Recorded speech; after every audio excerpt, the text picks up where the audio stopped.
Assalamualaikum warahmatullahi wabarakatuh. Hadirin sekalian, jemaah subuh Masjid Al-Azhar khususnya di Jakapermai ini pun demikian yang terhubung dengan kita melalui jaringan online khususnya di waktu Indonesia bagian Barat. Semoga kita semua senantiasa berada dalam naungan rahmat, ridha dan taufik Allah Subhanahu wa ta'ala. Semoga salat yang telah kita tunaikan dan seluruh amalan yang menyertainya, baik itu zikirnya, doanya, istighfarnya, diterima dan diridhai oleh Allah Subhanahu wa ta'ala. Hal yang penting kita garis bawahi dari ayat yang dibacakan oleh imam kita tadi di surah ke-26 surah Asy-Syu'ara dan berakhir di ayat ke-191 memberikan pesan dan kesan penting kepada kita bahwa peningkatan status dalam kehidupan dunia itu hakikatnya adalah ujian dari Allah Subhanahu wa ta'ala, baik itu kekuatan, kekayaan, peningkatan kedudukan, semuanya ujian dari Allah agar semua itu bisa kita kreasikan untuk meningkatkan ibadah dan syukur kita kepada Allah Subhanahu wa ta'ala. Karena kunci hidup itu secara umum hanya ada dua, secara umum. Kalau bukan syukur, itu sabar. Jadi ujian itu dua itu saja pokoknya. Apakah pandai-pandai kita melihat apa yang Allah titipkan kepada kita, meminta kita untuk meningkatkan syukur, ataukah ujian yang Allah titipkan kepada kita mendorong kita untuk meningkatkan sabar.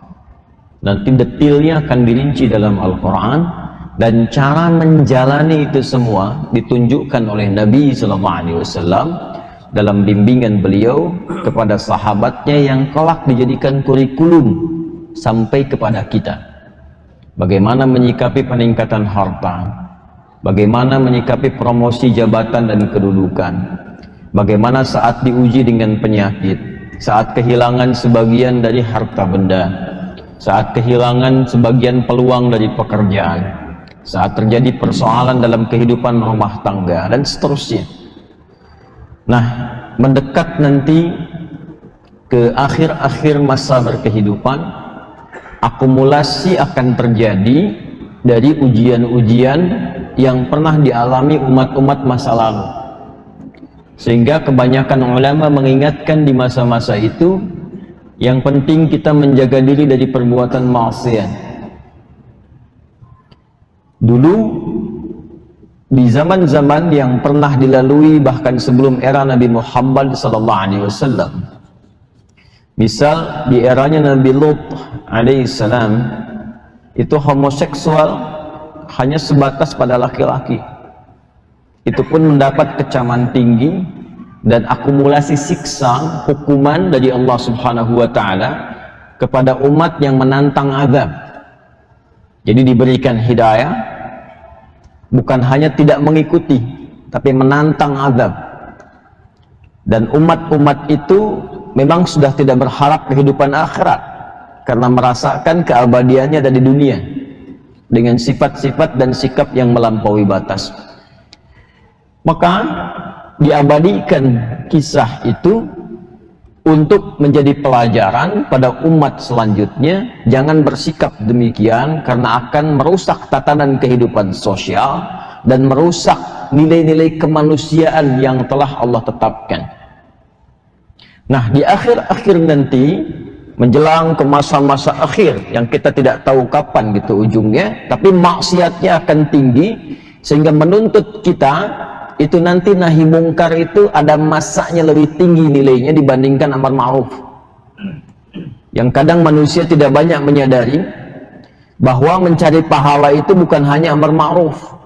Salat, baca Al-Quran, puasa itu amar ma'ruf. Tapi menghindar dari maksiat pun ada pahalanya. itu nahi mungkar. Anda mau lihat kajian di YouTube yang muncul iklan misalnya kurang bagus, lalu Anda palingkan pandangannya, itu nahi mungkar. Saat dipalingkan itu ada pahalanya. Ada pahalanya itu. Ya, karena kita mengikuti perintah Allah yang meminta kita memalingkan diri dari maksiat. Qul lil mu'minina yaghuddu min absarihim. Quran surah ke-24 ayat 30. Katakan Muhammad SAW pada setiap insan beriman. Nah, kita itu memalingkan karena iman. Karena ada iman, iman itu diikuti. Yaghuddu min absarihim, ghaddul basar. Palingkan, ikuti bisikan iman itu untuk memalingkan dari yang tak pantas untuk dilihat. Ketika dipalingkan itu ada pahalanya. Lisan juga begitu. Ya, nanti ada masanya lisan ini teruji dengan banyaknya persoalan-persoalan yang memancing lisan untuk berkata-kata kotor atau yang tak pantas. Akan ada masa-masa orang akan banyak saling mencela, saling bergibah.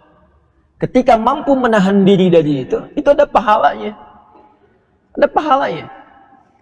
Dan sekarang masanya sudah terakumulasi. Bukan hanya langsung, tak ada orang pun bisa bergibah. Ya. Tak ada masalah, bisa ikut-ikutan bermasalah. Yang punya status orang lain yang ribut, komunitas yang lain. Ya ayyuhalladzina amanu la yaskhar qaumin qaum. Quran surah ke-49 ayat 11. Hei orang-orang yang telah merasa punya iman, jangan saling mencela. Ketika Anda menghindari celaan itu, ya, itu ada pahalanya. La yaghtab ba'dukum ba'dha. Jangan gibah, jangan bikin hoax. Ketika menghindari semua itu ada pahalanya. Nah, nanti ada akumulasi. Kalau dulu yang homo laki-laki, nanti ada masa-masa perempuan jadi ikutan lesbi. Dan nanti lebih dahsyat lagi. Zaman dulu nggak ada orang merubah identitas dirinya. Laki-laki tetap laki-laki. Akan ada masanya laki-laki ingin merubah menjadi perempuan.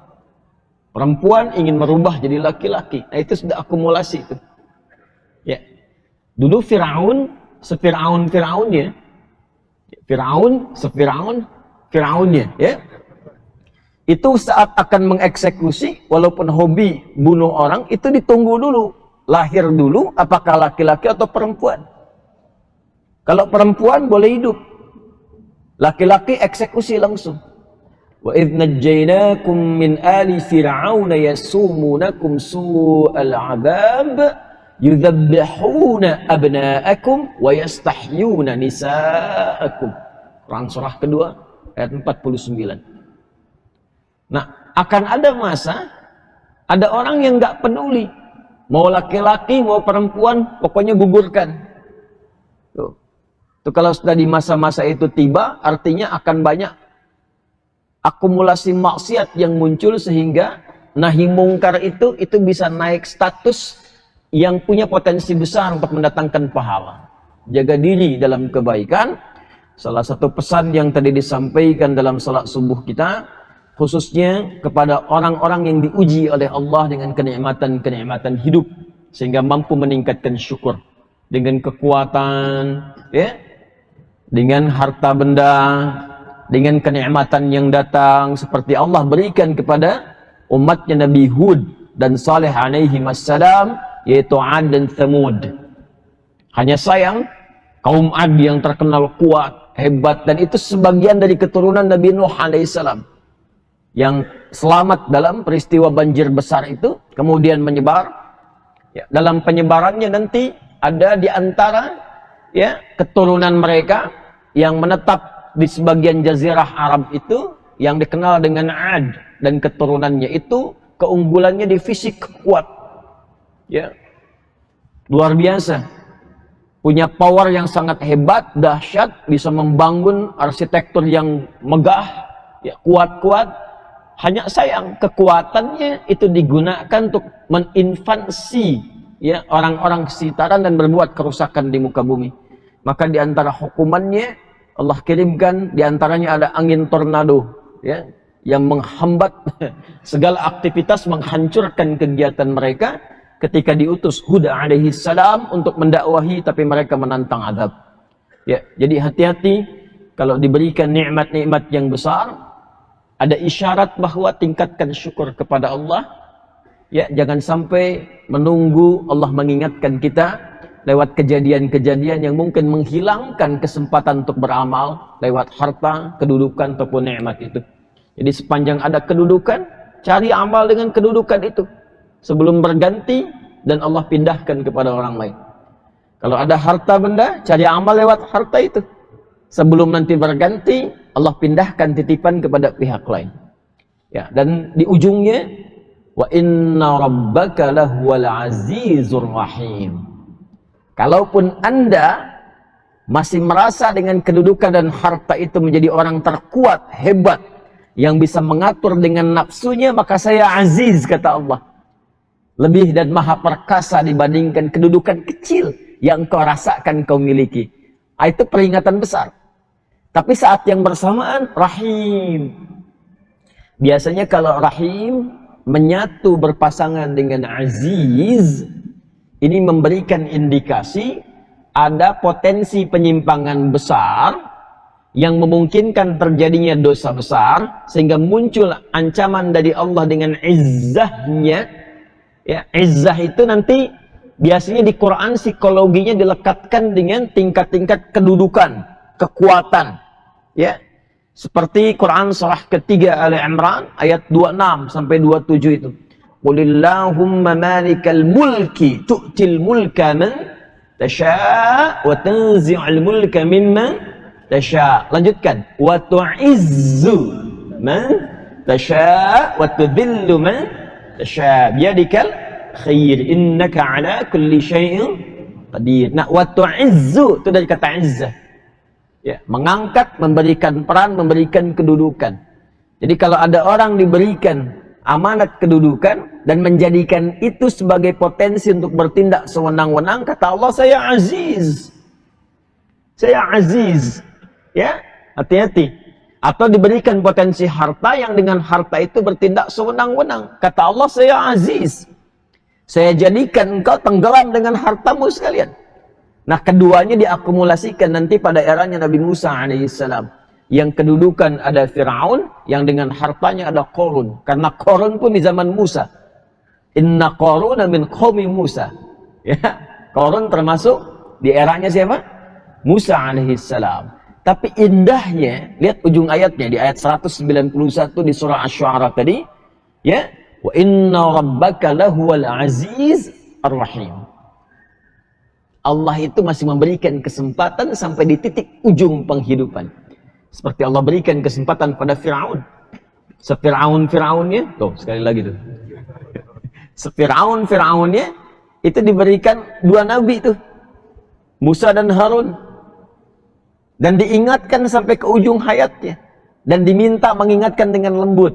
Oh, ya, jadi kalau ada orang-orang yang menyimpang, awas hati-hati. Kalaupun Allah titipkan kepada kita kemampuan mengingatkan, ingatkan dengan lembut, dan tugas Anda bukan untuk mencela orang, tapi merubah perbuatan. Jadi jangan jadikan penyimpangan orang lain sebagai bahan untuk mencelanya. Atau menghabisi kehormatannya, bukan. Salah itu. Ya. Niatkan untuk memperbaiki yang salah itu sehingga menjadi soleh. Dan niatkan lillah. Itu Fir'aunnya 3 kali itu. Ya.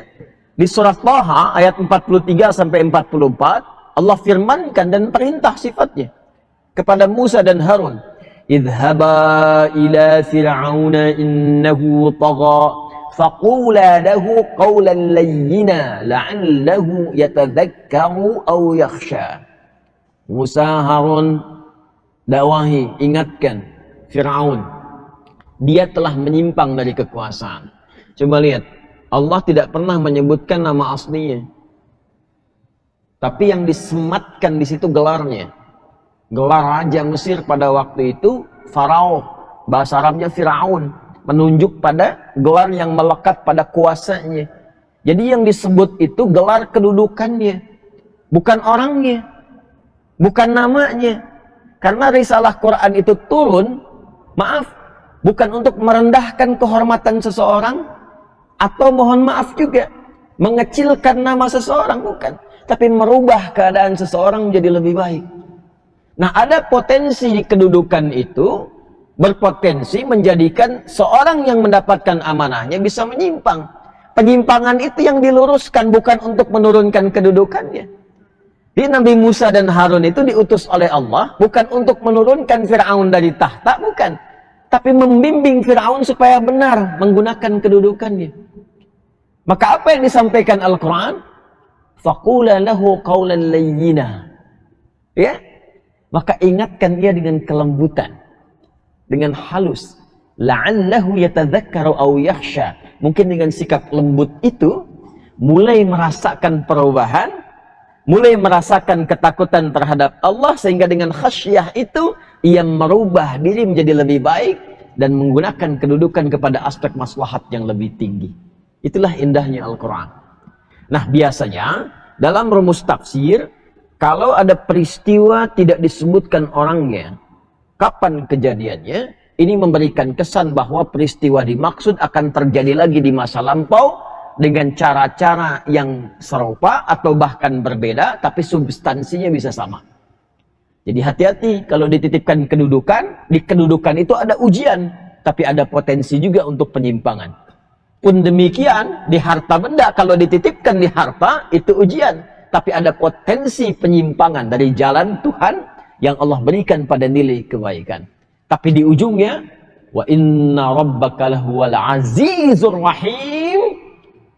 Allah tunggu sekalipun ada seseorang yang pernah berbuat keliru sampai titik yang paling rendah, kata Allah, ana rahim. Sebelum nyawamu sampai di kerongkongan, selalu terbuka kesempatan untuk berubah lebih baik. Karena kata rahim itu mencakup kata rahmat. Dan rahmat ini tingkat tertinggi dalam pemberian ampunan dari Allah yang hanya diberikan pada orang yang sudah berlumur dosa tak terkira. Itu ada di Quran, surah Az-Zumar, surah 39 di ayat yang ke-53. Qul ya ibadiyalladzina asrafu ala anfusihim la taqnatu min rahmatillah. La taqnatu min rahmatillah. Innallaha yaghfirudz dzunuba jami'a. Ya, katakan Muhammad SAW pada hambaku yang telah israf. Israf itu sudah berlebihan. Ikut prasmanan di pernikahan, nambahnya sampai 7 kali. Israf tuh. Ya. Terus dikerjakan. Jadi ada israf berbuat dosa, kalau orang lain pernah berdosa A, dia belum kerjakan, rasanya gatal tangannya tuh. Pengen kerjain juga. Satu kali ada kilatan dalam hatinya, menyentuh dia untuk bertobat. Nah, itulah rahmat Allah. Cepat ambil. Kala itu diambil, kata Allah langsung, innallaha yaghfirudz dzunuba jami'a. Dengan sifat rahimnya. Maka kita subuh ini disentuh, tidak ada di antara kita yang luput dari kesalahan dan dosa. Apapun itu bentuknya. Maka bertakwalah kepada Allah. Boleh jadi momentum subuh ini mengingatkan kita sebelum kita pulang kembali kepada Allah Subhanahu wa Ta'ala. Lembutkan hati kita. Kalau Allah sudah menawarkan rahmatnya untuk kita ambil di subuh ini dan belum juga untuk mengambilnya, maka dengan cara apa lagi Allah harus mengampuni dosa-dosa kita semua. Mari kita mulai bahasan kita. Mudah-mudahan dengan pembahasan ini di antara wasilah yang kita bisa ikhtiarkan untuk mendapatkan rahmat Allah Subhanahu wa Ta'ala, yang insyaallah melipat gandakan pahala-pahala kebaikan kita sebelum berpulang kepada Allah. Masih dalam kajian kitab Adabul Alim wal Muta'allim karya Hadratus Syekh Al-Imam Muhammad Hashim bin Ash'ari rahimahullahu ta'ala, dan kita doakan setidaknya doa-doa ini adalah nilai-nilai kebaikan yang kita harapkan barakah dari itu semua, ada kemudahan dan pemahaman yang kita dapatkan. Semoga Allah Subhanahu wa Ta'ala menambahkan cahaya di alam kubur beliau dan melipat gandakan kemuliaan beliau di sisi Allah Subhanahu wa Ta'ala, dan menjadikan apa yang akan kita bahas juga termasuk jariah kebaikan untuk beliau dan percikan kemuliaan untuk kita semua insyaallah. Kita masih di dalam pembahasan keutamaan ilmu, penuntut ilmu, dan pengajar ilmu.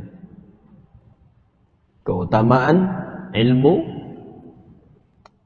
penuntut ilmu, dan para pengajar ilmu. Sudah kita bahas beberapa hadis-hadis terkait mengapa harus mendekat pada pengetahuan, apa pentingnya ilmu. Sampai Al-Imam Asy-Syafi'i pernah mengatakan, man arada dunya fa'alaihi bil ilmi. Kalau ingin sukses dunia, mesti pintar, mesti punya ilmu, belajar. Ya, karena itu pembuka dalam Al-Quran, wahyu pembuka menggunakan kata iqra, baca. Baca itu gerbang pertama pengetahuan. Orang banyak baca, banyak pengetahuan, potensi tinggi mendapatkan peningkatan status kedudukan di dunianya. Makanya coba lihat ya, ukuran materi dunia pun itu ilmu melekat. S1, S2, S3, salary-nya beda kan? Ya, kehormatannya beda kan?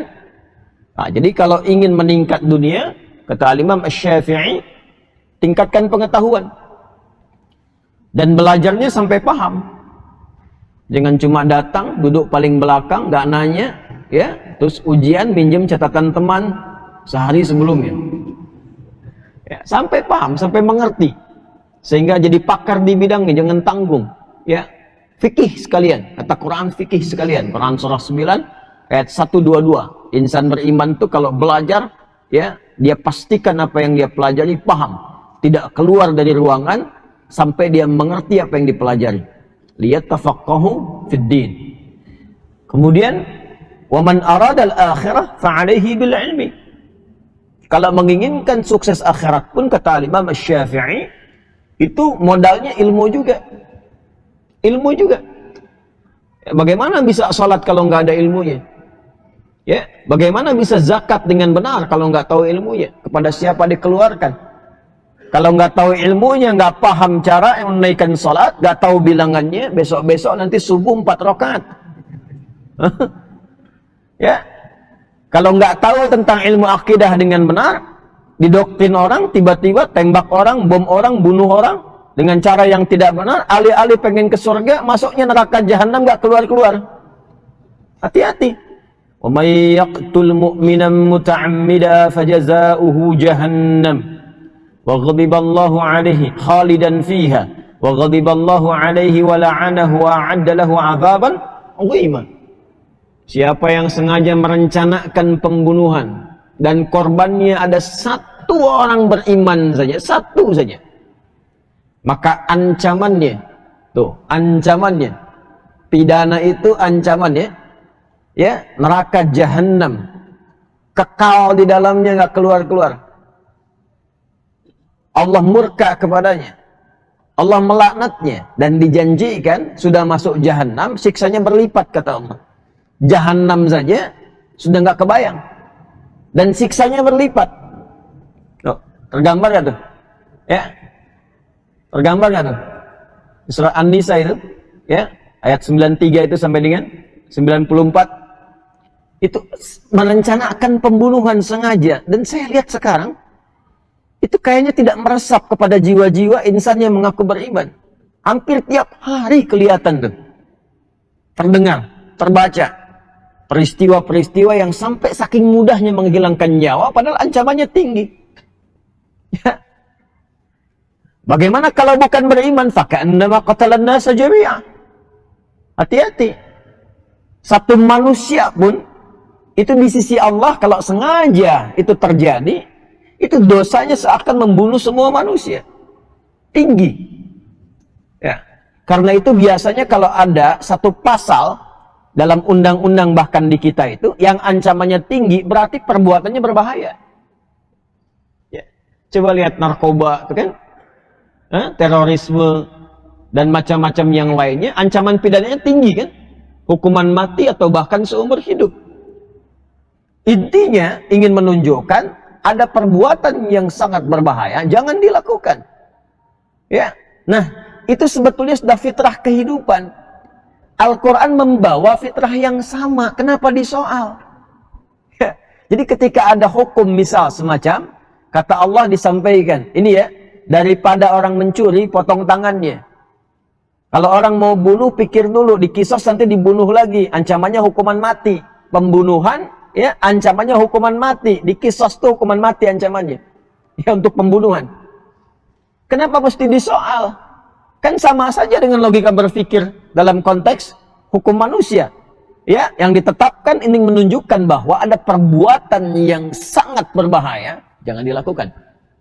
Karena itu spirit Quran yang mengatakan walakum fil qisasi hayatun ya ulil albab. Kalau Anda berpikir bukan masalah menghukumnya, tapi di balik itu ada penjagaan terhadap maslahat kehidupan yang kalau diancam dengan ancaman yang tinggi cenderung memotong orang untuk berbuat yang salah. Jelas ya? Nah, itu ilmu. Karena itu saking tingginya ilmu, hal pertama yang diberikan kepada Adam alaihissalam sebelum turun ke bumi itu bukan harta, bukan kedudukan, tapi ilmu. Quran surah kedua ayat 31, wa 'allama Adamal asma'a kullaha.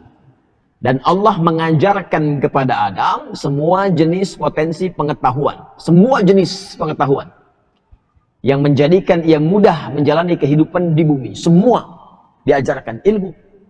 Ya.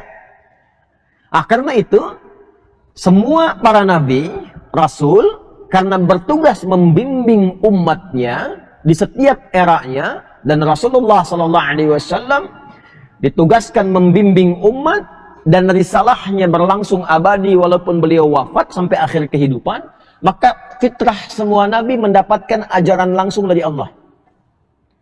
Diajarkan langsung. Nah, kita yang bukan nabi, yang bukan rasul, diminta belajar kurikulum nabawi itu yang membimbing kita lewat ilmu-ilmu itu untuk mudah menjalani kehidupan. Orang yang belajar dari ilmu itu disebut dengan muta'allim namanya. Jelas ya? Siapa namanya? Muta'allim. Jadi ketika kita belajar dari ilmu itu disebutnya muta'allim. Kurikulumnya sudah ada. Sumber pertamanya Quran, wahyu tingkat tertinggi. Orang bikin buku cari-cari begini, nulis belum tentu benar. Ini langsung dari Allah nih kurikulum hidup. Detailnya nanti di mana? Di penjelasan Nabi, di hadis.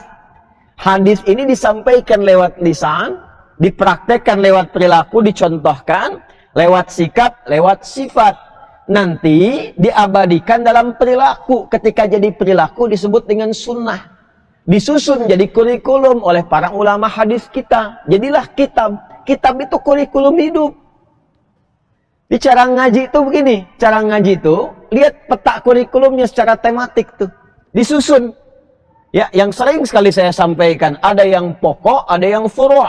Yang pokok tuh kayak kita taharah, apapun Anda profesinya, mau pejabat, mau diplomat, birokrat, mau rakyat biasa, mau guru, pengajar, teknokrat, arsitek, tetap wudu kan? Ya, tetap sholat kan? Ya kan? Puasa juga kan? Nah, itu yang pokok namanya. Nanti disusun babnya apa saja. Bab menjaga iman, kitabul iman. Ada ayatnya, ada hadisnya. Apalagi misalnya bab taharah, ya, bab tentang sholat. Disusun babnya, ada ayatnya, ada hadisnya. Nah, nanti yang sifatnya furu', cabang pilihan kehidupan, tuh milih sesuai passion, bakatnya masing-masing. Yang mau bisnis, nanti ada bimbingan bisnis disebut dengan kitabul buyu'. Yang di pemerintahan, nanti ada kitabul imarah. Yang di ilmu ada kitabul ilmi. Semua ini sudah dihimpun oleh para ulama hadis kita. Dimudahkan kepada kita bentuknya kurikulum. Yang paling viral, misalnya Sahih Al-Bukhari. Al-Jami' As-Sahih Al-Musnad Al-Mukhtasar min umuri Rasulillahi sallallahu alaihi wasallam wa sunanihi wa ayyamihi. 97 kurikulum hidup, 97 bab topik. Ya, dibuka satu-satu ini. Ini topiknya, ini hadisnya. Ini topiknya, ini ayatnya, ini hadisnya. Tinggal kita buka profesi kita apa, pelajari yang pokok, pelajari yang furu'. Kalau pengen lompat ke masalah ibadah saja, cari kitab sunan. Makanya Sunan Abu Daud, ya, Sunan Ibnu Majah, Sunan At-Tirmidzi misalnya, ya, Sunan Abu Daud susunannya kitab sunan itu dari masalah fikih, kitab hadis yang disusun berdasarkan urutan fikih. Dimulai dengan kitabut taharah nanti, kitabus shalah, kitabus siyam, kitabuz zakah. Jadi kalau Anda ingin belajar tentang bab salat dengan benar, cari kitab sunan. Kalau pengen teladani orangnya, bagaimana seperti Abu Bakar As-Siddiq, bagaimana seperti Sayyidah Aisyah, bagaimana seperti Ibnu Abbas radhiyallahu taala anhuma, pengen tahu hadis-hadisnya berapa banyak yang dikumpulkan, cari kitab musnad. Ya, seperti Musnad Imam Ahmad. Kalau pengen cari hadis secara acak dari A sampai dengan Z, Hamzah sampai dengan dia, cari kitab Mu'jam. Ada semua. Nah, kita diminta mempelajari itu dengan sungguh-sungguh, lalu dibawa ke dalam konsep hidup kita, praktekkan dalam hidup. Hasilnya, semuanya sukses. Dan itu lintas zaman, lintas dimensi. Coba cek. Nabinya meninggal, sahabat praktekkan, sukses. Sahabat meninggal, tabi'in hidup, sukses tabi'innya. Dibawa ke Iberia, Spanyol, Portugal, jadi peradaban. Lalu belajar dari situ beberapa yang dari barat. Ya, sampai menjelma menjadi kemajuan yang sangat luar biasa, mencerahkan barat. Ya. Dibawa sampai saya dari Harvard kemarin saat di Amerika. Harvard itu asalnya gereja. Gereja asalnya. Dan di situ belajar dari spirit masjid. Di masjid itu dulu bukan hanya fungsi ibadah. Orang belajar. Kan kampus pertama di dunia itu, siapa yang bikin? Fatimah binti Muhammad Al-Fihr. Yang ada di Maghrib, di Fes. Itu kampus pertama. Di muka bumi di dunia ini. Yang bersumber dari masjid asalnya. Dibikin masjid, melihat kemudian spirit dari Masjid Nabawi, yang ada pendidikan dari Nabi di situ, di Ahlus Suffah, di copy paste kemudian di Maghrib, dikembangkan. Materinya diperbanyak. Di situ ada matematika, ada fisika, ada kimia, selain tafsir, hadis, dan sebagainya. Eropa datang ke situ. Ya, pada belajar ke situ, termasuk utusan-utusan gereja, belajar ke situ. Ya, dan itulah beliau, yang ahli syam, ahli tahajud. Fatimah binti Muhammad Al-Fihr ini, ahli puasa, ahli tahajud. Dari Qairawan asalnya. Dari Tunisia. Saya pernah ke Qairawan. Dan itu yang pertama kali mendesain toga. Toga wisuda itu yang desain itu perempuan orang Islam. Gak banyak orang tahu itu. Makanya awalnya segi 4, hitam kan? Ya, itu spiritnya dari Ka'bah. Ini bukan ilmu takatik ya. Ini nyata ini, baca. Ya, baca. Baca. Ini asalnya dari Ka'bah, 4 sudut, 4 sisi, warnanya hitam. Maksudnya apa? Sekalipun sudah banyak ilmu, tawadhu. Hadapkan dirimu, wawalli wajhaka syatral masjidil haram. Niatkan ikhlas karena Allah. Ditarik ke kita jadi kopiah. Hitam tuh. Makanya tidak disebut qalansuah. Bahasa Arabnya kan bukan kopiah ini, peci ini. Taj atau qalansuah. Kenapa dibilang kopiah? Dari kata khufyah. Khufyah itu takut, tunduk. Kalaupun banyak ilmu tuh menunduk. Jangan sombong. Kalau udah pakai kopiah itu tunduk, jangan sombong. Kalaupun mulai banyak, jangan mudah salahkan orang. Ya, tenang, baik. Pakai baju koko, baju takwa, walibasu takwa dzalika khair. Bawahnya sarung. Kok sarung? Kan bahasa Arabnya izar. Kenapa bukan izar? Dari syar'an, sarungan. Hidup itu pakai syariat, syar'an. Hiduplah dengan syariat. Gunakan takwa. Kalau sudah soleh, tunduk. Kakinya pakai baqiyak, al-baqa wal yakin. Itu asalnya. Makanya orang pesantren pakai baqiyak kan? Ya, baqiyak itu dari mana katanya itu? Al-baqa wal yakin. Ya, melangkah dengan yakin pasti, wal baqa lillah, karena Allah. Itu asalnya. Orang tua kita itu tidak banyak dulu materinya, cuman dipraktekan. Orang sekarang banyak materi yang dipraktek-praktekan gitu. Banyaknya diperdebatkan. Ya, nah ini muta'allim namanya. Nanti kalau sudah pintar jadi alim. Nah, kalau pengen cepat belajarnya, pengen cepat pintarnya, dan bagus ngajarnya, ada bab yang paling penting mendukung itu, yaitu bab adab namanya. Ada adabnya. Maka beliau Hadratus Syekh mengarang kitab Adabul Alim wal Muta'allim. Sekarang kita sampai di halaman ke-16 untuk melanjutkan hadis yang berikutnya, masih seputar motivasi keutamaan ilmu, para penuntut ilmu dan pengajar pengetahuan. Tadi mukaddimah, sekarang baru kita baca ya. Bismillahirrahmanirrahim. Yang sudah mendapatkan kopian dari materi kita di tahun yang lalu, kita masih berlanjut di halaman ke-16.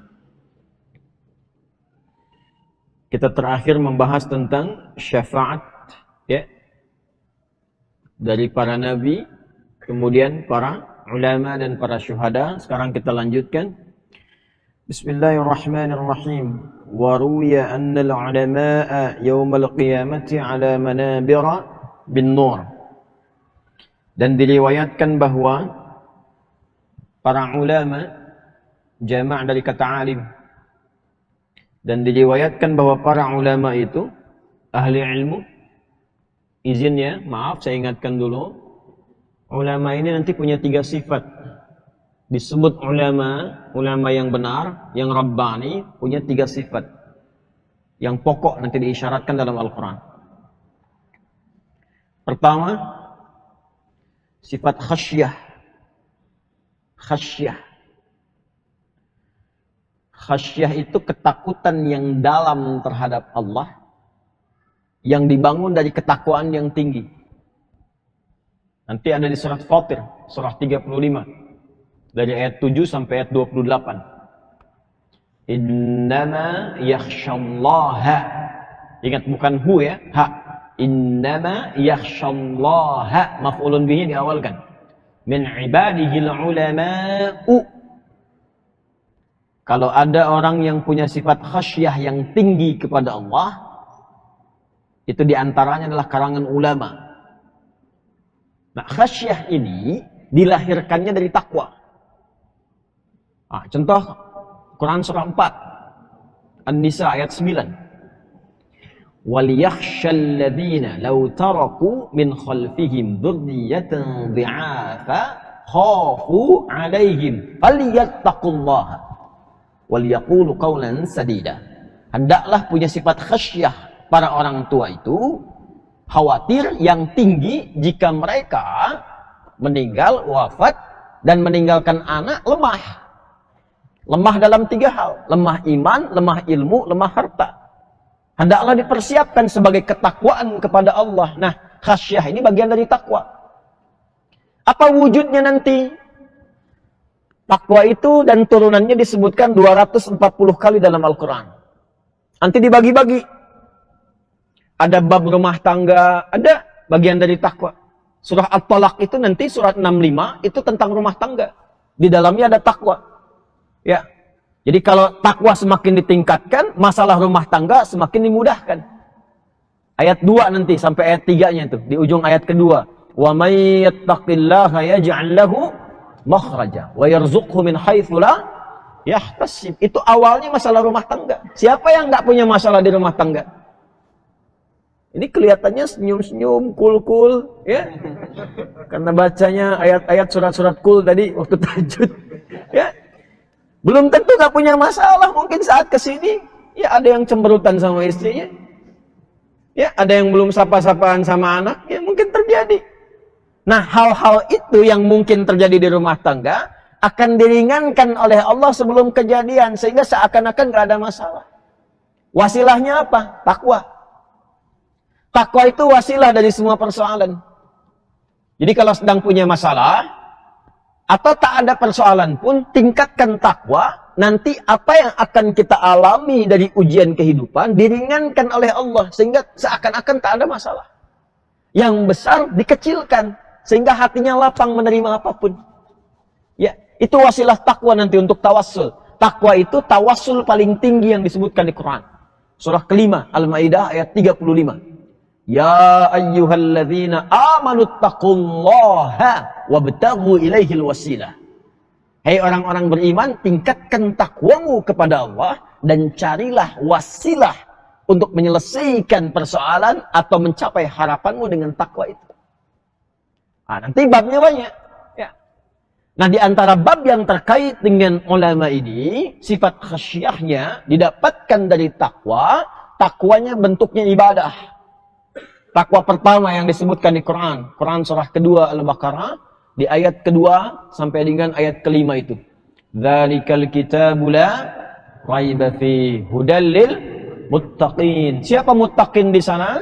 Alladzina yu'minuna bil ghaibi wa yuqimunas shalah. وَمِمَّا رَزَقْنَاهُمْ يُنْفِقُونَ وَالَّذِينَ يُؤْمِنُونَ بِمَا أُنْزِلَ إِلَيْكَ وَمَا أُنْزِلَ مِنْ قَبْلِكَ وَبِالْآخِرَةِ هُمْ يُوقِنُونَ بَلْ أُولَئِكَ عَلَى هُدًى مِنْ رَبِّهِمْ وَأُولَئِكَ هُمُ الْمُفْلِحُونَ. Maaf sekali, di situ dikatakan terus meningkatkan iman. Bukan amanu tapi yu'minun. Yu'minun itu terus pakai ya. Kalau ada alif, hamzah, nun, ya, tak disingkat anita.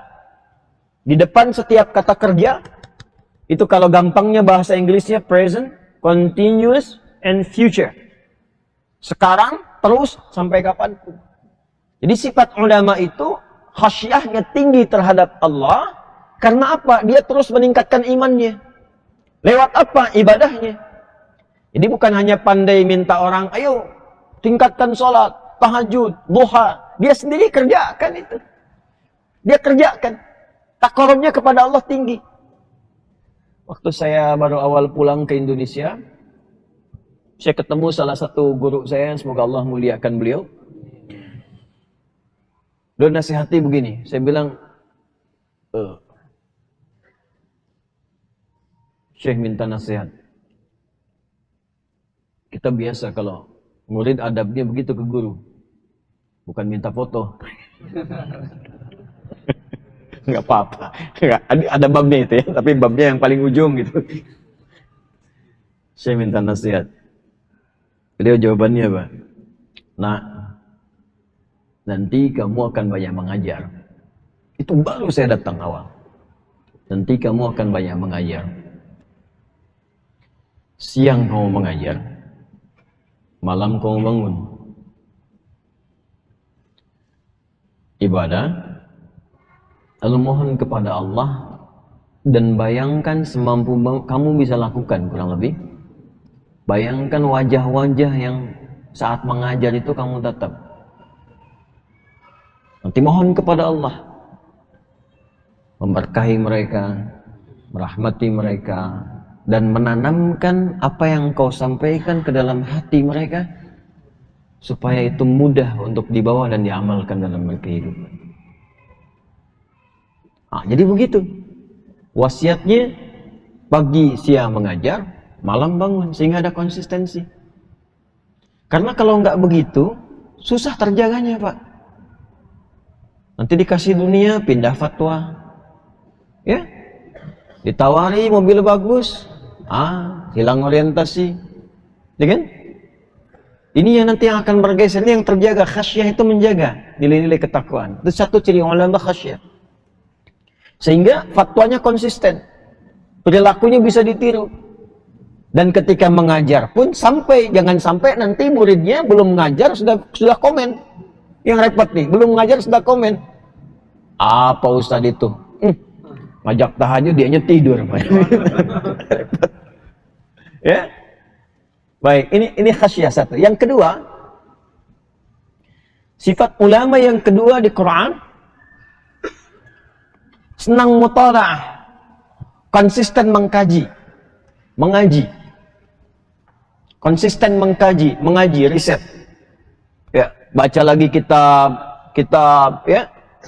Karena nanti di Quran itu ada unik sekali sifat ulama itu. Ada ahlul kitab yang senang ngaji, ada ahlul proposal, ya, yang senang nyari proyek. Ada nanti. Itu disindir oleh Allah supaya tidak mengikuti, ya, pemuka agama sebelum eranya Nabi Muhammad SAW. Ya, yang seringkali melakukan apa? Melakukan manipulasi. Kadang menulis sesuatu yang tidak benar hanya untuk tujuan mencari keuntungan duniawi. Kadang memalsukan ayat atau memotong-motong ayat. Jangan sampai terjadi. Dipotong-potong hanya untuk kepentingan duniawi, supaya dapat kedudukan, dapat harta dan sebagainya. Nanti ayatnya banyak sekali dalam Al-Quran. Ya, dimulai nanti dengan Al-Baqarah itu. Ya, dimulai dengan Al-Baqarah, terus sampai akan ditemukan ayat-ayat yang mengingatkan kita. Jangan sampai nanti ditemukan orang-orang, ya sekarang sudah ketemu tuh. Ya, potong ayat untuk menguatkan semua agama sama, menuju pada Tuhan yang sama, cuman caranya beda-beda, dipotong Al-Baqarah ayat 62. Ujungnya nggak dimasukin, depannya aja. Innalladzina amanu walladzina hadu wan nasara was-sabiina. Man amana bilahnya nggak dibaca tuh. Langsung ke ujung aja. Ini dalilnya. Nah itu. Jadi ketidakpahaman dia menjadikan kita dipaksa untuk mengikuti kebodohannya. Itu yang harus kita koreksi gitu ya. Baik. Nah itu diantaranya. Jadi senang mengkaji lagi, senang mengkaji lagi, senang mengkaji lagi. Kemudian yang ketiga, ya, bisa ingatkan yang pertama, konsisten khasyah dengan ibadah. Yang kedua, senang mutalaah, ngaji. Yang ketiga, akhlak. Dan ini yang diutamakan oleh Nabi sallallahu alaihi wasallam sampai beliau menyampaikan, maaf sekali, qala Rasulullah sallallahu alaihi wasallam, innama bu'ithtu liutammima salihal akhlaq atau makarimal akhlaq. Sungguh di antara tugasku yang paling pokok, aku diutus untuk menyempurnakan kesempurnaan akhlak. Dan pujian Allah kepada beliau yang paling pokok, wa innaka la'ala khuluqin 'azim. Ini yang menjadikan sikap Nabi mudah diterima oleh orang-orang sekitarannya untuk menerima Islam, bahkan melebihi ayat-ayat yang disampaikan oleh beliau. Jadi ayatnya saja sudah menyentuh hati, tapi melihat akhlaknya banyak orang masuk Islam. Ya, kebanyakan yang awal masuk Islam itu kan karena percaya dengan akhlaknya Nabi. Nah, para ulama itu boleh jadi akan banyak ceramah, banyak berkata-kata, tapi sikapnya itu yang akan banyak berpengaruh. Ketika punya akhlak yang mulia, lembut, tuturnya baik, memberikan keteladanan, itu yang menjadikan orang itu yakin thiqah. Ya. Sekalipun tidak banyak dia mengucapkan fatwa. Jadi tiga ini. Ya. Nah, kalau ada yang punya sifat ini, tiga hal ini, ya, dan kita berjuang insya Allah, ya, menjaga ulama itu seperti itu menjaganya, bukan hanya fisiknya saja. Ya, menjaga ulama itu jaga keikhlasannya, ya, jaga ketawaduannya, jaga dari perbuatan-perbuatan yang mungkin menyimpang. Ya. Nah, ini bagian terpenting supaya kalau ada ulama rabbani semacam ini itu mahal sekali. Dan itu berkahnya banyak nanti. Kalau ada yang seperti ini, itu lingkungan sekitarnya akan dapat bagian berkahnya itu. Akan dapat itu. Ya. Baik itu ukhrawi, termasuk duniawi. Silakan kalau nggak percaya, coba lihat tuh beberapa ulama-ulama besar itu. Ya, kalau orang banyak kunjungi, datang berapa bis lingkungan hidup kan? Harga tanah mahal ya tiba-tiba tuh. Ya. Rumah jadi pada mahal gitu kan? Itu duniawinya tuh. Pengajian, snack pada laku, yang jualan jadi banyak tuh. Ya, itu duniawinya. Ukhrawinya, dari sekian banyak, masa iya sih nggak ada yang kesentuh hidayah? Nggak ada yang berubah? Itu pasti ke bawah itu. Apalagi tinggal di satu tempat. Makanya jaga tuh kalau ada ulama-ulama itu. Ah, jangan sampai tersakiti, pergi, hilang. Nanti nurnya hilang tuh, cahayanya hilang. Ya, penyesalannya di akhir nanti tuh. Ya, makanya nanti setiap kalau ada ulama mengisi di Al-Azhar tadi disebutkan berapa banyak kajian itu. Ya, datangi. Ya, datangi, dengar, pahami, sesuai, amalkan, alhamdulillah. Ya, belum cocok nanti misalnya referensikan. Kami ingin kajian apa Ustadz, misalnya kan sampaikan ke DKM-nya. Ya, supaya nanti saling mengisi, lalu kompak. Di sini ada Al-Ihsan, sini ada As-Salam. Kalau bisa sinergi. Jangan sampai ustadznya sama, ngajar materi yang sama di tempat masjid yang beda, tapi jamaahnya itu aja. Gantian, nanti tahu nih, oh akidahnya di sini, nanti di sana fikihnya, di sana sirahnya. Sehingga saling mengisi. Walaupun jamaahnya sama, alhamdulillah belajarnya bisa beda. Nah, ulama tuh. Kalau ditemukan yang seperti itu, ya kata Syekh Hashim di sini waruwiya dan diriwayatkan. Ya, tapi tidak dirinci di sini karena biasanya kalau nggak dirinci, biasanya bil makna. Ya, rata-rata biasanya gini, kalau ada kata ruwiya nggak disebutkan dari mana dan siapa, biasanya bil makna, hadisnya diriwayatkan lewat makna.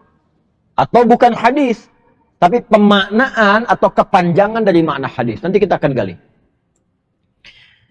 Waruya annal ulama yaumal qiyamati ala manabir min nurin, dan diriwayatkan bahwa para ulama-ulama yang tadi sifatnya demikian rabbani di hari kiamat itu ditempatkan di tempat yang tinggi. Manabir di sini bukan mimbar ini ya, bukan mimbar khutbah. Ya, manabir itu jamak dari mimbar, tapi bukan mimbar khutbah. Maksudnya tempat tinggi yang nampak dari sekitaran. Makanya kenapa disebut mimbar? Supaya khatibnya kelihatan oleh orang-orang yang menyimak. Karena itu di beberapa tempat ditinggikan seperti ini. Supaya kelihatan. Ya, jadi asal mimbar itu sebetulnya tempat yang agak tinggi. Supaya dengan tinggi itu terlihat oleh orang sekitaran. Karena itu khutbahnya berdiri. Supaya kelihatan. Makmumnya duduk. Jelas ya? Nah, kalau kurang tampak, biasanya di era-era perkembangan masa Islam itu dinaikkan. Di zaman Nabi dinaikkan 3 tangga. Nabi itu mimbarnya naik 3 tangga levelnya. 1, 2, 3 naik. Ada riwayat di Al-Hakim, di Al-Mustadrak. Al-Hakim Naisaburi, pernah ketika akan naik pijakan 1, 2, 3, malaikat turun. Ya, raghima anfu rajulin. Liman dzukirta indahu, falam yusalli alaik. Kotor sekali hidung seseorang itu. Maksudnya ini kata kiasan. Tercela di hadapan Allah orang yang disebutkan namamu Muhammad sallallahu alaihi wasallam tapi tidak bersalawat kepadamu. Gitu. Ya, kata Nabi, amin. Hati-hati tuh. Naik lagi tahapan kedua, raghima an farajulin liman adraka ramadhana falam yughfar lahu. Ya, terhina seseorang yang diberikan kesempatan dapat Ramadan tapi tak memanfaatkan momen itu untuk mendapatkan ampunan Allah Subhanahu wa taala. Dikasih sehari nggak minta ampun, kasih 2 hari nggak minta ampun, sebulan nggak istighfar juga. Keterlaluan nih katanya. Ada orang meninggal sebelum Ramadan. Biasanya sebelum Ramadan tuh ada aja 1-2 ulama meninggal tuh. Coba aja lihat nanti tuh, sesuai dengan ajalnya tentunya. Tapi biasanya seringkali saya lihat setiap tahun ada begitu. Untuk memberikan kesan kuat kepada kita, boleh jadi ini orang sudah sesuai ajalnya, bekalnya sudah banyak, dosanya terampuni, banyak istighfarnya, sudah Ramadan cukup, ini pun sudah cukup untuk pulang. Mungkin ada hidayat, kamu masih butuh Ramadan tuh, sesuai ajal, dapat lagi. 3. Raghima an farajulin au bu'dan liman adraka abawaihi al-kibar falam yudkhilal jannah. Keterlaluan seorang anak diberi kesempatan untuk berbakti pada orang tua sampai orang tuanya sepuh tapi nggak memanfaatkan itu untuk mencari peluang surga dan memasukkan keduanya ke surga. Jadi kalau ada orang mendapatkan orang tuanya sampai sepuh, itu berpikirnya secara hadis, psikologinya, kata hadis, itu kesempatan mengumpulkan amalan tinggi mendapat surga. Karena itu tingkatnya itu tingkat tertinggi setelah bakti kepada Allah. Wa qadha rabbuka alla ta'budu illa iyyahu wa bil walidaini ihsana. Quran surah 17 ayat 23 itu. Jadi setelah ibadah kepada Allah, yang tertinggi itu apa? Birrul walidain. Jadi kalau ada orang tua masih bersama kita, semakin sepuh, jangan dilihat sepuhnya, dilihat tuh peluang surganya di situ. Makanya Ibnu Abbas ketika diminta fatwa oleh seorang yang banyak berbuat maksiat, ya, apa yang harus saya lakukan? Maksiat saya banyak, birrul walidain. Kata Ibnu Abbas, saya tidak melihat bagi kamu sekarang yang paling besar peluangnya mendapat ampunan Allah kecuali birrul walidain.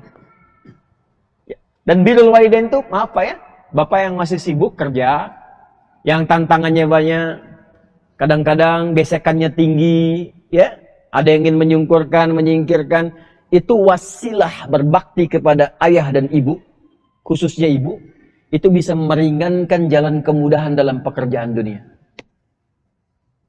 Termasuk melepaskan, ya, dari kungkungan musibah yang mungkin menggelincirkan.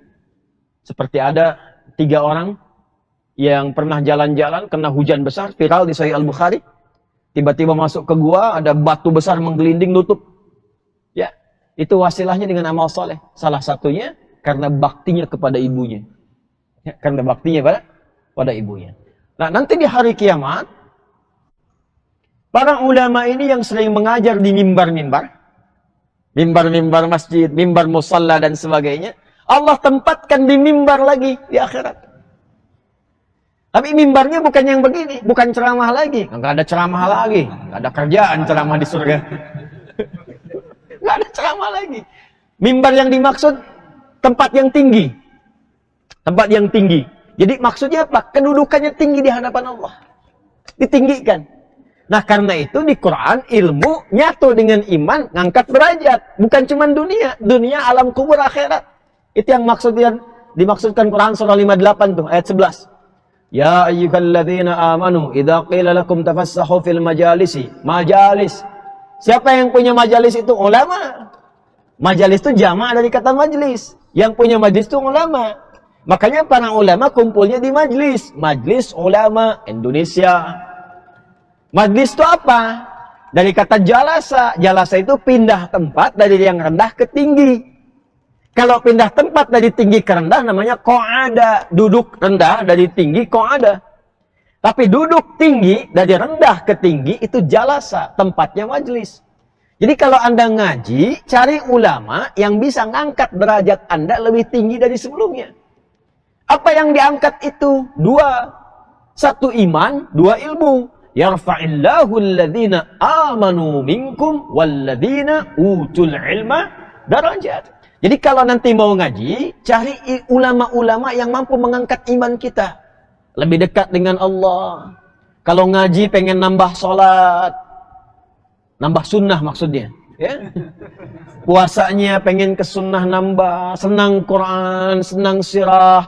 Makin cinta dengan Rasulullah, banyak salawatan. Iman naik. Saat bersamaan tambah ilmu, wawasan nambah.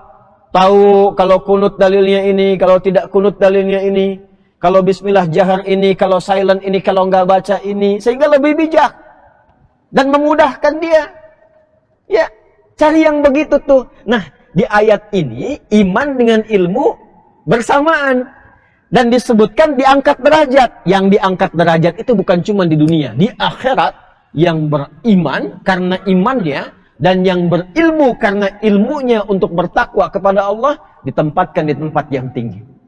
Yang ilmu ala manabira min nur ya ditempatkan di mimbar-mimbar tempat tinggi yang terbuat dari cahaya tempatnya.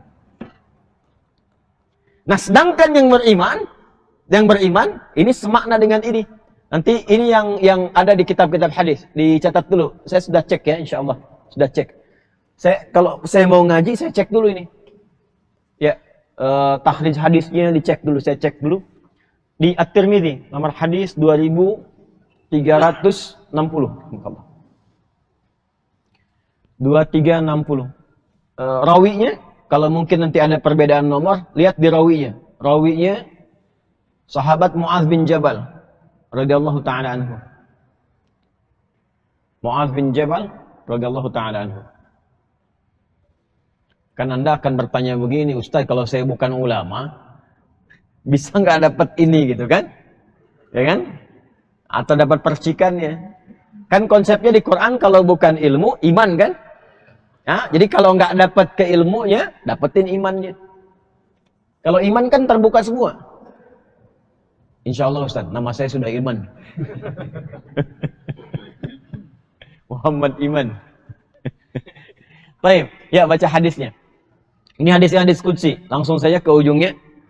Haddatsana qala Rasulullah sallallahu alaihi wasallam qala Allah azza wa jalla. Qala Allah azza wa jalla. Hadisnya qudsi. Al-mutahabbuna fi 'izzati ala manabira min nurin yawmal qiyamati. يغبطهم النبيون والشهداء رواه الترمذي. المتحابون في عزتي orang-orang yang saling mencintai, orang-orang yang saling mencintai, untuk meningkatkan iman mereka kepadaku dengan menaatiku. Jadi ada orang yang di dunianya itu saling mencintai karena Allah. Ya. Saling mencintai karena Allah. Ada yang lingkar mahram, dekat. Seperti suami istri saling mencintai karena Allah. Ibu bapa menyayangi anak tuh cintanya karena Allah. Anak menyayangi orang tuanya cintanya karena Allah. Ada yang di luar lingkar mahram. Berteman dengan tetangga mencintai karena Allah. Punya sahabat saling mencintai karena Allah. Ya. Nanti di hari kiamat oleh Allah diberikan perlakuan istimewa. Pertama saat hisab. Saat hisab. Ini di hadis Muslim.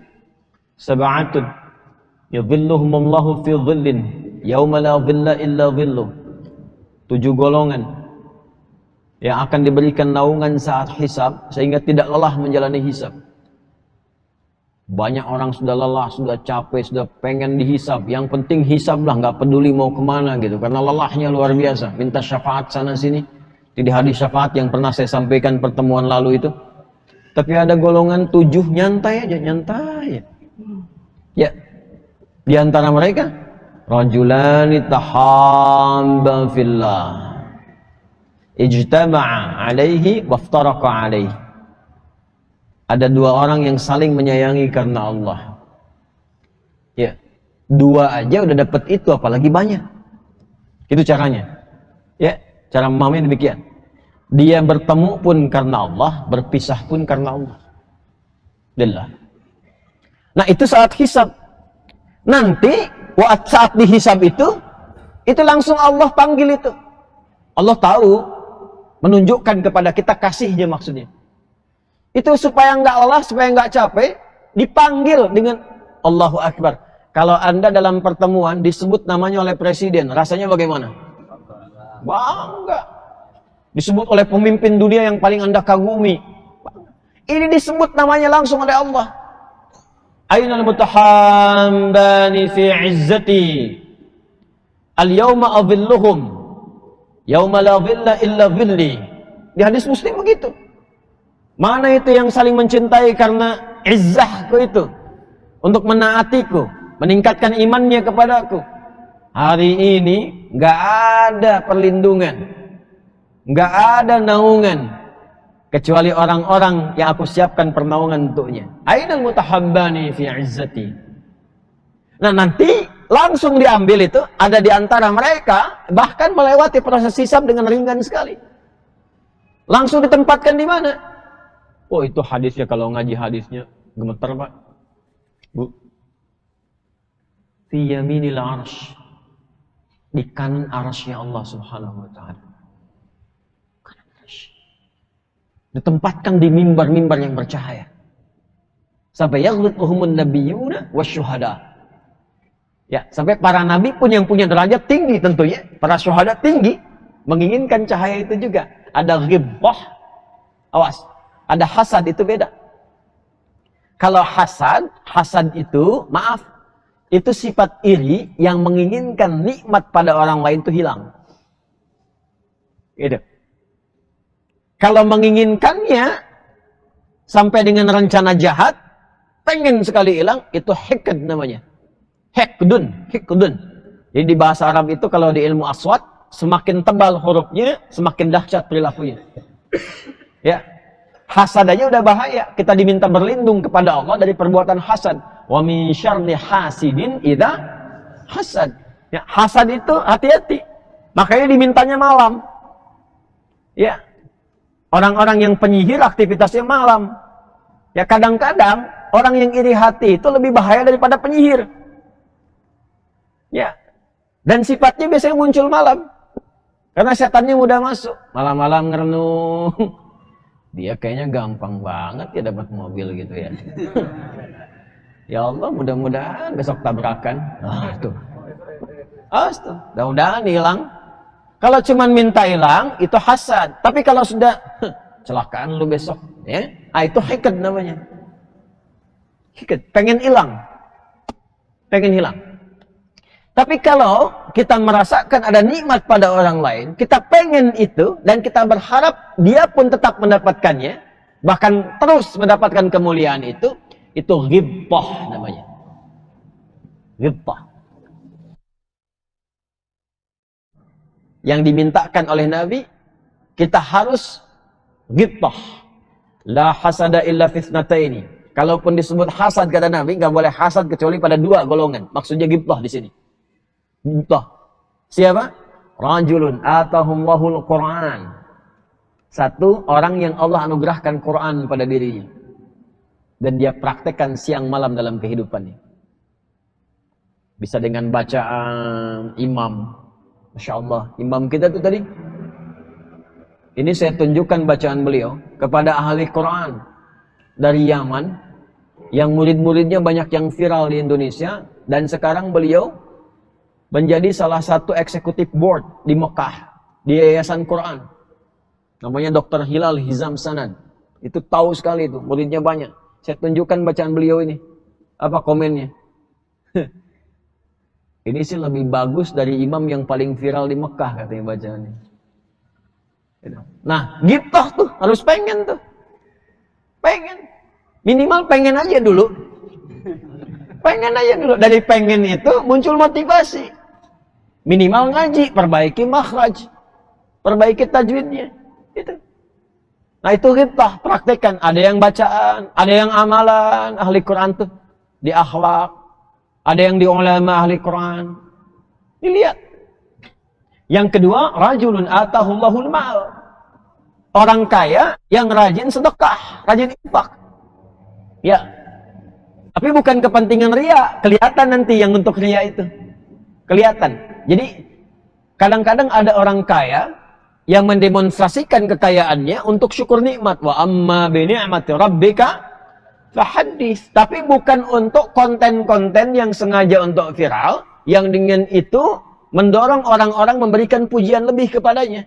Kalau itu riya namanya. Ya.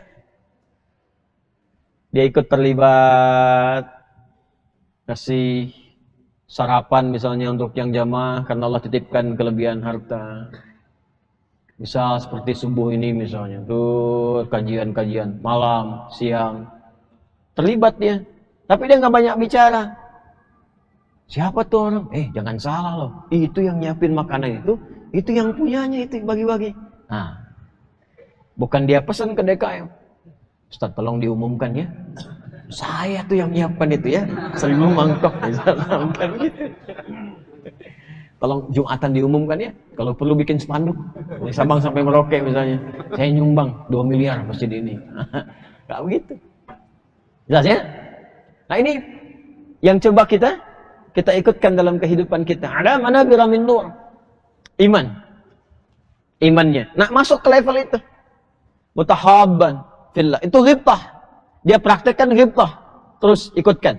Nah nanti di akhirat, golongan orang yang meningkatkan iman karena Allah ini, yaghbituhumun nabiyyuna wasyuhada. Ya, para nabi punya cahayanya sendiri. Syuhada punya keistimewaannya sendiri. Tapi begitu melihat yang ini senang. Senang. Ya, senang. Ya, sama kan kayak gini kan. Ada orang kaya, ngelihat yang lain kaya juga. Level kekayaannya ini lebih tinggi. Kebangetan kayanya lah ya. Kan saya sering urutkan 3 kan. Kaya banget, kebangetan kayanya. Ya kan? Yang kebangetan kayanya pun kalau lihat orang kaya, pakai mobil biasa, yang bahkan dia punya lebih daripada itu, kadang pengen kan? Ya kan? Yang ini punya mobil tinggi, harganya misalnya 1 triliun lah, misalkan kan. Yang ini klasik, harganya cuma 100 miliar, tapi kelihatan bagus kan? Ada rasa pengen kan? Pengen ya? Tapi nggak apa-apa, kan ini lebih kaya gitu ya. Nah ini begitu tuh, cara memahaminya begitu. Jadi jangan rendahkan derajat Nabi di bawah ini, tidak. Nabi di atas. Di atas. Tapi orang ini luar biasa. Dan modalnya apa? Iman. Iman. Jadi iman dan ilmu itu nyatu. Nah, praktek imannya di mana? Al-mutahabbani fi izzati, yang saling mencintai karena Allah. Nah, ini ada babnya. Kita rinci sebentar, lalu nanti di sini kita berakhir. Saya tutup dulu sebentar ya. Maksudnya tutup kitabnya gitu ya. Lihat sini, fokus sebentar. Kalau kita temukan, ada kitab bagus sekali nanti yang menafsirkan tentang hadis ini, yang At-Tirmidzi tadi saya sampaikan.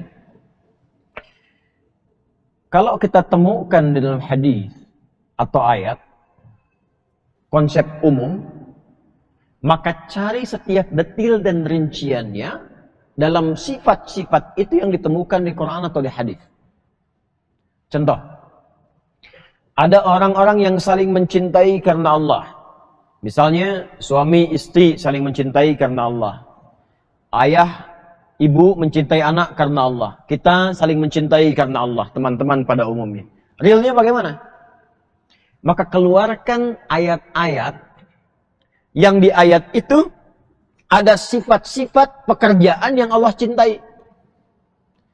Kita mencintai karena Allah. Bagaimana Allah mencintai itu sehingga kita masuk ke dalam cinta itu?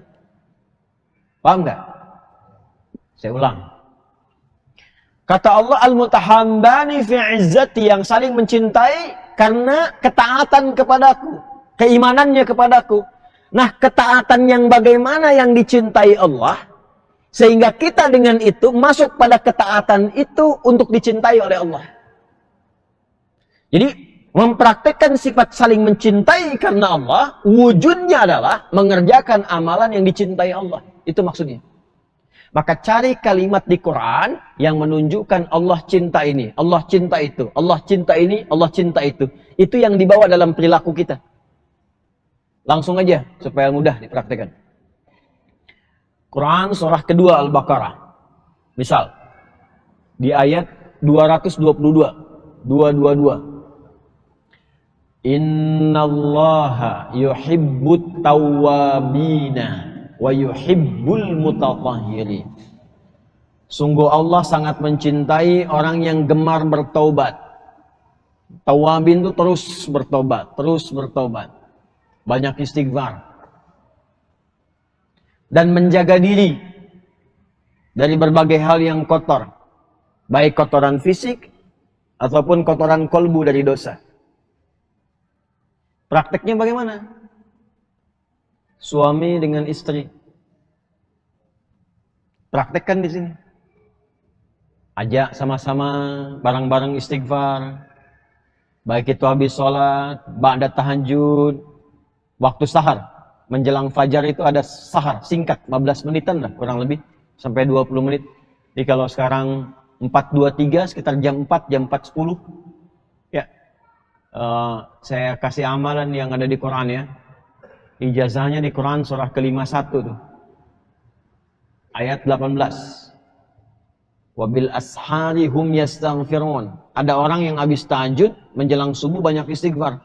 Astaghfirullahaladzim, astaghfirullahaladzim, astaghfirullahaladzim. Quran surah 51 Adz-Dzariyat ayat 18. Ya. Astaghfirullahaladzim, astaghfirullahaladzim, astaghfirullahaladzim. Alladzi la ilaha illa huwal hayyul qayyum wa atubu ilaih. Nah, itu jamak, itu bentuknya hum. Enak sama istri, sama keluarga, jaga, saling memaafkan. Kan taubat itu kembali pada jalan yang baik. Jaga, kalau istri hijabnya kurang bagus, perbaiki. Suami mau berangkat, titipkan Pak, hati-hati dengan yang haram ya. Jangan diikuti kalau ada ajakan yang kurang bagus. Nah, saling menjaga yang dilakukan karena Allah ini masuk al-mutahabbani fillah. Jaga.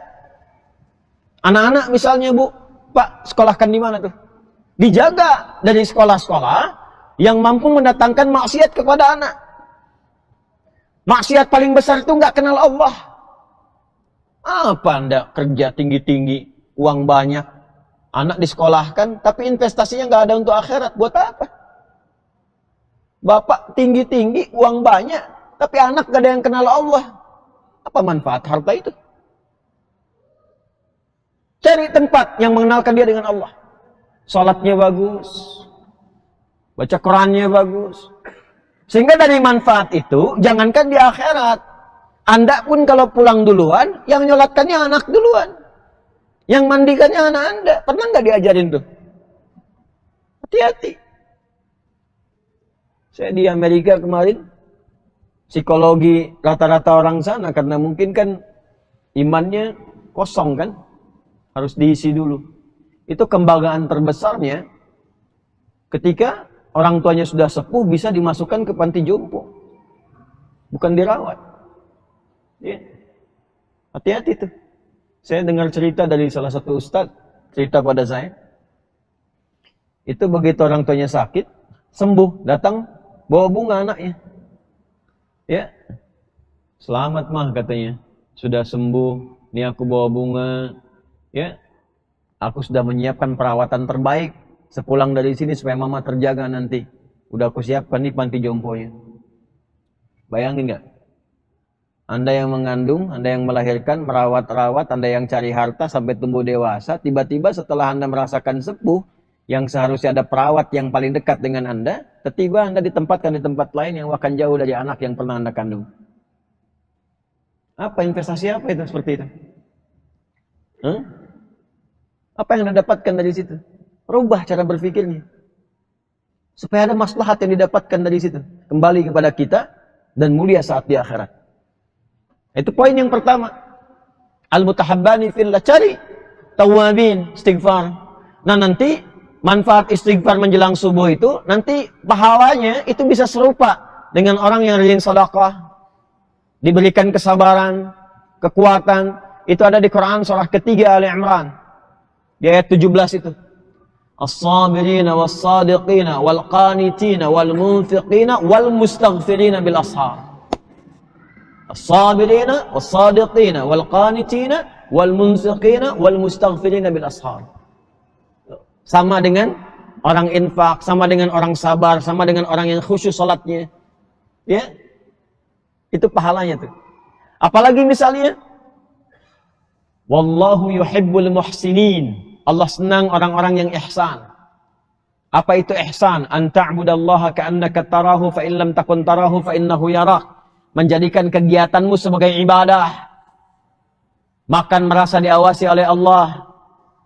Ya, bekerja di tempat yang mendekatkan diri kepada Allah, saling menjaga karena Allah. Anda berteman bersahabat, dipraktekkan ihsan ini.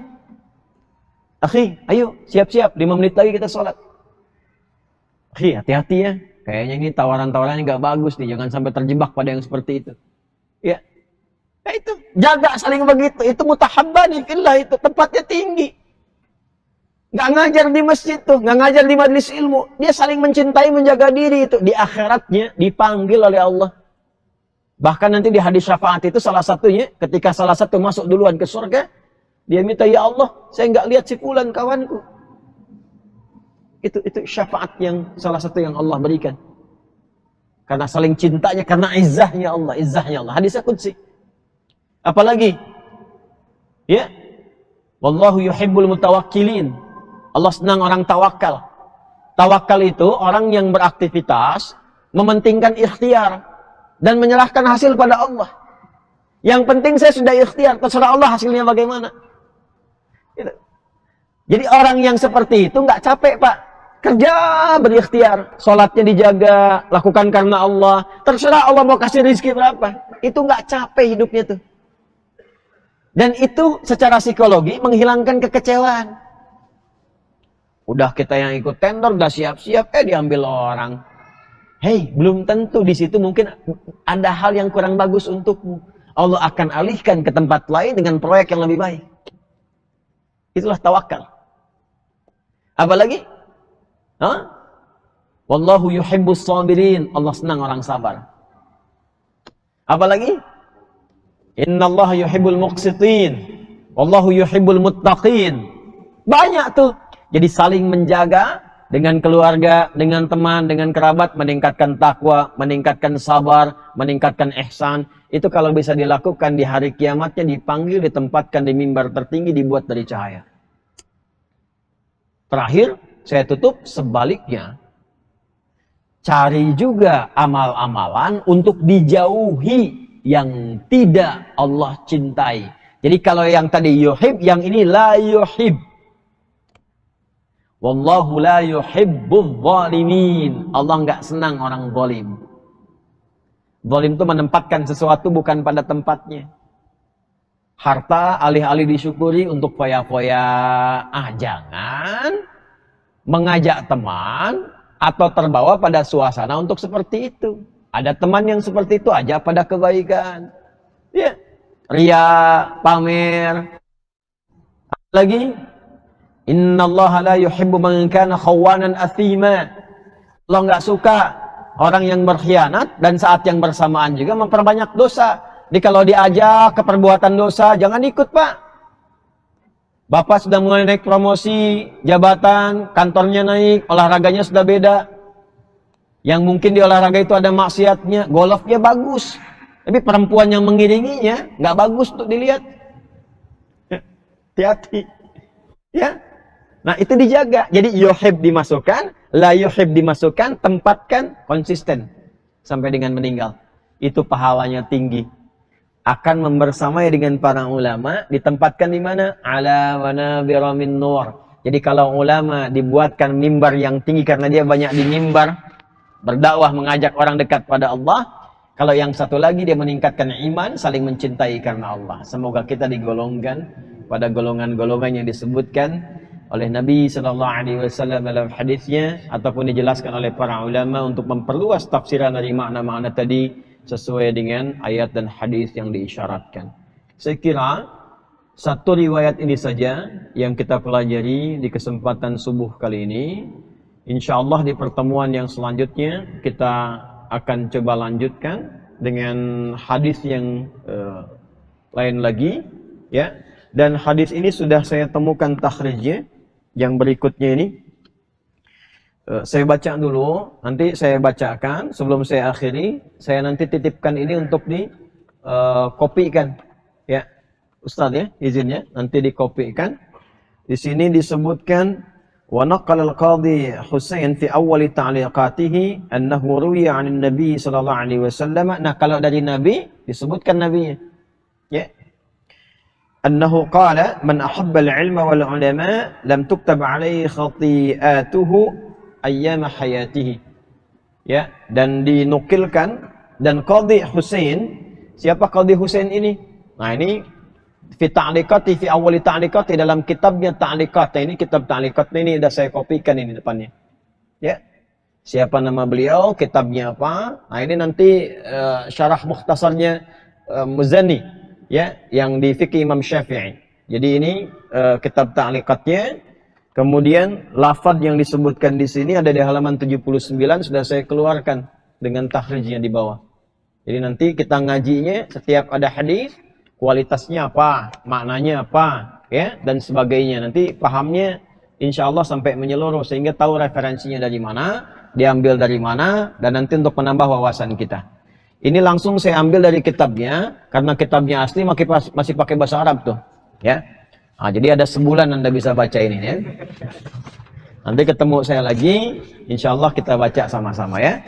Jadi ini kitabnya sudah saya sampaikan, jadi nanti membersamai kopian yang ada di Anda. Jadi setiap baca hadis tahu dari mana hadisnya nih, di tempat mana, ada enggak, apakah makna atau lafad. Kalau lafad di mana, status hadisnya apa, maknanya bagaimana. Kalau dhaif, kenapa ada di kitabnya disebutkan, apa kaitan dengan kaidah ilmu hadisnya sehingga paham. Jangan sembarangan bilang hadis yang dhaif tuh, hadisnya palsu tuh, kan? Jangan diambil kitabnya, aduh musibah itu. Kalau tak paham, belajar dulu, jangan dihukumi. Imam Al-Ghazali itu Hujatul Islam. Ya, pahami dulu kenapa hadis ini muncul di situ, sebabnya apa, kenapa begini. Wah, Imam Ghazali emang pintar tapi hadisnya palsu semua, jangan diambil. Waduh, bahaya tuh. Ya, musibah itu, musibah, ya. Kita belajar dan objektif. Insaf. Kalaupun ada yang kurang cocok, jangan disoal atau dicela-cela. Tidak. Ya, cukup dibahas, selesai. Kalau kurang cocok, ambil yang cocok. Anda nggak pakai kunut, jangan mencela yang kunut. Anda yang kunut, jangan mencela yang tidak kunut. Yang salah itu, yang tidak sholat subuh. Paham ya? Nanti ini saya titipkan sama Ustadz Khunaifi. Nanti bisa diperbanyak, bisa dibagikan supaya nanti pertemuan berikutnya insya Allah kita bisa membahas dengan lebih baik. اللهم تقبل منا إنك أنت السميع العليم، تب علينا إنك أنت التواب الرحيم. اللهم نحمدك تمام الحمد كما علمتنا أن نحمدك، وتمام الشكر كما علمتنا أن نشكرك. أنت المقدم وأنت المؤخر بيدك الخير، إنك على كل شيء قدير. اللهم نصلي ونسلم على حبيبك الكريم رسولك المصطفى الأمين سيدنا محمد وعلى آله وصحبه أجمعين.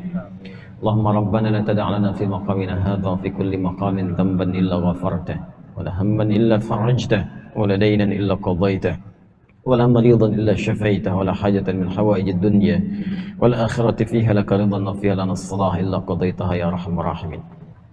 اللهم اجعلنا ممن متحبين في عزتك يا أرحم الراحمين. Warzuqna ya Allah nuran ya Allah bijiwari arsyika ya arhamar rahimin. Ya Allah, jadikan kami termasuk orang-orang yang saling mencintai karena izzahmu ya arhamar rahimin, dan anugerahkan kami cahaya kebaikan saat kembali kepadamu di samping arasmu ya arhamar rahimin. Allahumma rabbana atina fid dunya hasanah fil akhirati hasanah wa qina adzabannar. Sallallahu ala sayyidina Muhammad wa ala alihi washabbihi ajma'in, wa akhiru da'wana subhanakallahumma wa bihamdika asyhadu an la ilaha illa anta nastaghfiruka wa natubu ilaik. Walhamdulillahi rabbil alamin. Assalamualaikum warahmatullahi wabarakatuh.